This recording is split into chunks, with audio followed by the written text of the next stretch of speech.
세라멜 삭제량에 대해서 궁금해하시는 분이 있는데 여기서 이 정도 갈아낸 거다. 거의 안 갈았다고 윗니가 아랫니를 절반 이상 가린다. 근데 내 나이가 50 넘어갔다. 그럼 거의 다 갈려 있을 거예요. 치아가 너무 짧아져서 걱정인 분들한테는 이거 외에는 대안이 없어요.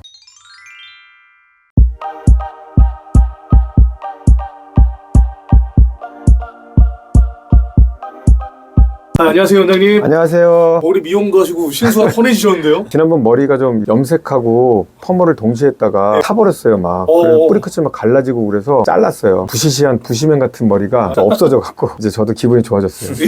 네. 원장님, 세라멜이 치아를 살짝 갈고 붙이는 거잖아요. 네네. 근데 어금니를 아주 살짝만 갈고 또 붙이는 게 있다고 들었거든요. 어금니 쪽 네. 우리가 미용 치료로 해서 라미네이트식으로 얇게 갈아서 네. 얇은 세라믹 도자기를 붙이는 거는 일반인들도 많이 아시고 치과에서는 모르는 사람 없을 텐데 네. 어금니 쪽까지 그런 컨셉으로 한다는 거는 사실 굉장히 생소하실 거예요. 치과 의사들도 그게 가능해? 씹는 강도를 버티겠어? 다 깨지지 않을까? 저 또한 옛날에 그랬고요. 그런데 이제 호기심이 좀 많은 편이라 해보는 스타일이거든요. 물론 이제 지인들 위주로 처음에 시작을 하죠. 네. 문제 생겼을 때 잘 넘어갈 수 있는 나는 이런 아이디어가 있다 그러면 이제 주로 해보는 편인데 어금니 쪽에다가만 위에 살짝 붙여서 몇 분을 해드렸는데 생각보다 깨지는 확률도 굉장히 적고 유지력이 좋아서 모르는 사람한테도 좀 해줘도 되겠다. 그래서 요즘에 저희 병원은 아주 많이 하고 있는 치료 술칙 중에 하나예요. 세라멜은 앞에다 붙이는 거잖아요. 네네. 그럼 어금니는 그 위에다 붙이는 거예요? 위에다 붙이죠. 그러니까 위에다 붙이려면 기존에 사람들이 갖고 있던 이런 교합이 있을 텐데 이 위에다 뭘 붙인다는 거는 그냥 붙이면 이게 뜰 거 아니에요. 그죠? 뜨죠. 그러니까 그냥 붙이려면 사실 어금니를 갈고 붙여야 되거든요. 갈고 붙이는 거는 의미가 저는 없다고 생각해요. 네. 왜냐하면 그거를 가는 순간 치아의 에나멜 포션이 없어지기 때문에 접착이 이루어지질 않아요. 갈고 붙였을 때는 기존에 했던 방법으로 크라운처럼 해갖고 붙이는 게 맞는데 이 컨셉은 수직고경을 높이는 컨셉에서만 저는 하고 있는 술식이에요. 수직고경이란 게 뭐냐면은 윗니와 아랫니의 높낮이 길이가 이제 뭐 10이다 그랬는데 내가 살면서 이를 갈고 막 습관이 안 좋아서 짧아졌어요. 마모가 돼서 그러면 한 9cm로 바뀌어 있을 거 아니에요. 그 길이를 수직고경이라 그래요.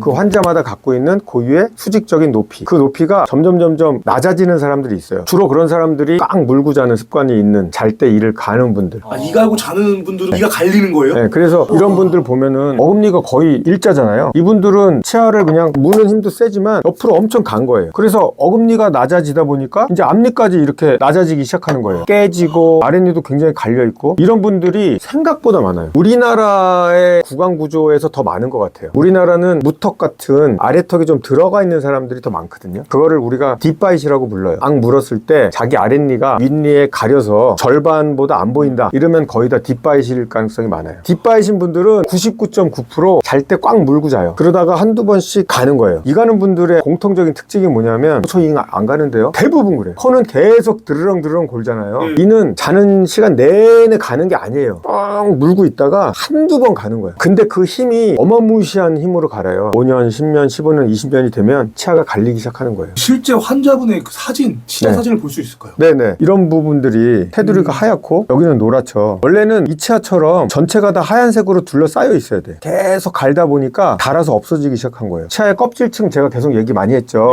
치아의 껍질층을 에나멜이라고 부르는데 이 에나멜은 조금 이렇게 하얀색이고 치아 속에 있는 속층, 상아질은 좀 노란색이에요. 여기는 다 노랗죠. 예. 여기는 위에 있던 껍질이 다 없어진 거예요 이미. 이런 분들은 치아가 그냥 플랫해요. 그래서 이런 분들이 오시면 어금니를 좀 젊을 때 높이대로 올리자. 근데 예전에는 그렇게 하려면 이를 다 크라운을 씌워서 했기 때문에 권하기도 어려웠고 그걸 하는 환자가 거의 없었고 왜냐하면 크라운을 하려면 이를 많이 갈아내야 되잖아요. 높이를 높이기 위한 치료를 하기 위해서 내가 감수해야 될 손해가 더 크다고 생각하는 거예요. 의사들도 아마 본인 치아가 그래도 안 갈 거예요. 그래서 전에는 이런 분들한테 우리가 특별한 어떤 치료법을 제시할 만한 게 없었어요. 이 질환은 사실 병이라고 말하기는 그렇고 그냥 퇴행성 변화거든요. 그럼 이런 게 좀 궁금할 것 같아요. 어금니가 좀 갈린다고 해서 뭐 그렇게 뭐 살면서 불편한 게 있나? 어느 정도 갈릴 때까지는 못 느껴요. 그런데 임계치를 넘어가서 갈린다 그러면 그때부터 시리기 시작해요.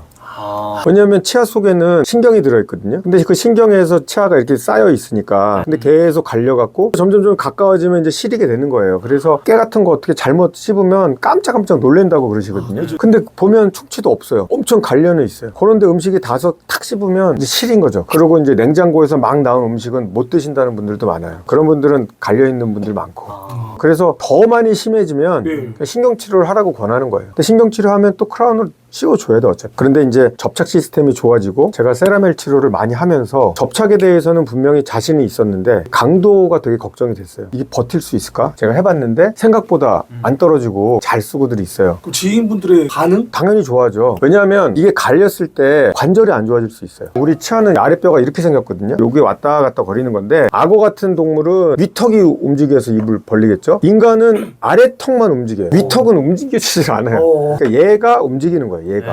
근데 이제 여기가 달았어요. 달아갖고 더 올라가야 닿는 거죠. 수직으로 위로 왔다 갔다 하는 거 아니에요. 후상방이라 그러는데 아래턱이 위로도 올라가지만 뒤로도 들어가거든요. 이 턱 모양이 이렇게 올라가는 게 아니고 이렇게 올라가요. 대각선으로. 그래서 이가 점점 낮아지고 이렇게 되면 얼굴형이 어떻게 바뀌냐면 아래턱이 약간 들어가는 느낌, 전형적인 사각턱 모양으로 바뀌게 되는 거예요. 수직고경 올리는 치료를 미용 목적으로 저는 접근을 안 했으면 좋겠거든요 사실. 그런데 결과론적으로는 미용 쪽으로 약간 갈 수밖에 없는 게 얼굴형이 약간 달라지니까. 그래서 해놓으시면 드라마틱하게 달라지는 분들이 있어요. 이 시술의 장점이네요. 네. 치아가 너무 짧아져서 걱정인 분들한테는 이거 외에는 대안이 없어요. 그냥 그렇게 살든가 아니면 모든 치아를 크라운을 다 해야 되는 건데 그거는 저희 아버지가 그랬다 하더라도 나는 그거는 말리고 싶거든요. 뭐 이거는 뭐 그냥 붙이는 거니까 본치아를 많이 가는 게 아니니까 못할 일이 뭐가 있겠어요. 이 치료는 근데 가장 큰 장벽이 있는데 할 때 모든 치아를 한 번에 다 해야 된다는 그런 진입 장벽이 있다는 거죠. 근데 요즘에는 미용 목적으로 앞니들 많이 붙이잖아요. 기능도 살려주지만 그 김에 이쁘게 밝아지고 뭐 여러 가지로 좋아질 수 있는 거죠. 그냥 일반 세라멜은 색깔하고 모양만 달라지는 거잖아요. 이건 얼굴형이 조금 달라지니까 약간 길어지니까. 그래서 제가 많이는 아니고 이거는 꼭 필요한 분들한테 전해드리고 있는데 만족도는 정말 좋은 것 같아요. 수직고경 올리는 거 케이스 하나 보여드리면서 설명하면 좋을 것 같아서 저희 병원의 애슐리 원장님이세요. 원장님도 수직고경을 올려서 좋아지는 분들을 많이 보고 본인도 좀 하시고 싶다. 근데 이제 저는 그런 생각을 했어요. 아, 이게 치과의사가 본인이 하겠다 그럴 정도면은 이 치료가 굉장히 본인의 치아나 이런 거를 손상하는 게 적다라고 생각을 하시는구나. 그렇죠. 아, 이런 생각을 했어요. 조금 더 저는 자신감을 얻었어요. 의사가 해달라 그러니까. 네. 또 케이스 잠깐 보면은 아래는 지금 높이를 약간 높여서 한 상태예요. 얼마큼 높였냐면 이 파란 색깔을 제가 테스트하기 위해서 붙여놓은 거거든요. 그래서 요만큼을 높아진 거예요. 위에는 이 상태를 붙이기 위해서 살짝 삭제한 상태예요. 세라멜 삭제량에 대해서 궁금해하시는 분이 있는데 여기서 이 정도 갈아낸 거다. 거의 안 갈았다고 이거 모르는 분한테 사진 찍어서 보여주면은 같은 차라고 아마 보실 거예요. 네, 제가 봐도 간지를 모르는 잘 모르시겠죠? 그 다음에 어금니 올리는 거는 여기 노랗고 여기 하얗죠? 이 하얀 부위가 이 판에다만 붙인 거예요. 이런 식의 과정으로 진행이 된다. 이거 한번 말씀드리고 싶었습니다. 그럼 마지막으로 자신의 치아가 내가 갈려있나? 이거 모르는 분들이 모르죠. 화나죠. 네. 아까 얘기한 제가 셀프 진단 이렇게 했을 때 윗니가 아랫니를 절반 이상 가린다. 근데 내 나이가 50 넘어갔다. 그럼 거의 다 갈려 있을 거예요. 그래도 잘 감이 안 온다. 그럼 원장님께 직접 와서 상담 받아도 돼요? 뭐 오셔도 되고 오시기 힘들 분들은 사진을 찍어주셔도 거기 홈페이지에 글로 올리셔도 그렇게 상담 저희 또 해도 돼요? 카톡 채널이 또 있거든요. 네. 그렇게 해서 사진해서 봐도 저희는 이쪽 빵 먹고 30년 살았기 때문에 그냥 딱 보면 거의 알거든요. 전화로만 하는 것보다는 그걸 보고 상담을 하면 조금 더 자세한 상담을 할 수가 있죠. 저희 촬영 끝나자마자 원장님께 상담 받아야겠어요. 오늘도 쏙쏙 네네. 바뀌는 네. 좋은 말씀해 주셔서 감사합니다. 네, 감사합니다. 안녕.